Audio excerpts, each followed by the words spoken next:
এবার জাতির পিতা বঙ্গবন্ধু শেখ মুজিবুর রহমানের টাকা থেকে ছবি সরানোর সিদ্ধান্ত গ্রহণ করেছে অর্থ মন্ত্রণালয় ও বাংলাদেশ ব্যাংক।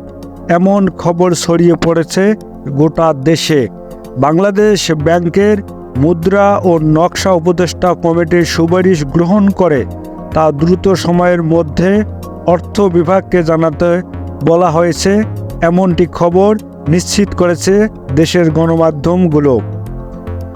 20 টাকা, 10 টাকা, 500 টাকা ও 1000 টাকার মতো মূল্যবান নতুন নোট ছাপাবে এই অন্তর্বর্তীকালীন সরকার।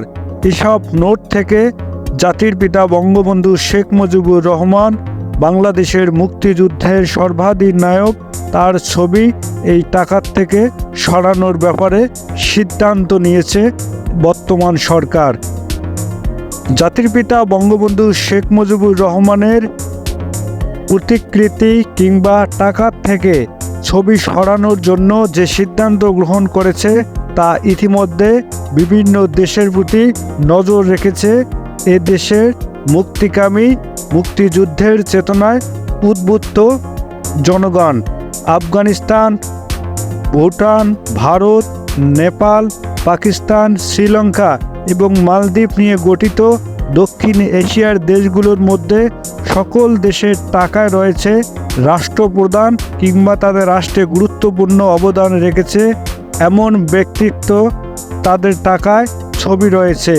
কিন্তু বাংলাদেশের প্রেক্ষাপটে এ ধারণা ভিন্ন।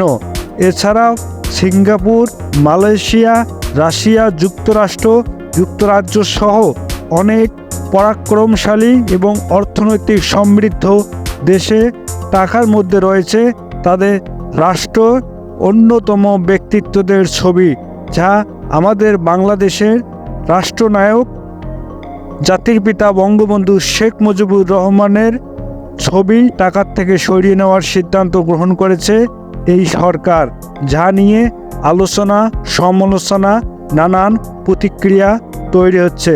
এমনকি মুসলিম বিশ্বের দিকে তাকালেও সৌদি আরবের ছবিতেও ও টাকার মধ্যে তাদের রাষ্ট্রপ্রধান কিংবা জাতির পিতার ছবি সংবলিত টাকা বিদ্যমান রয়েছে।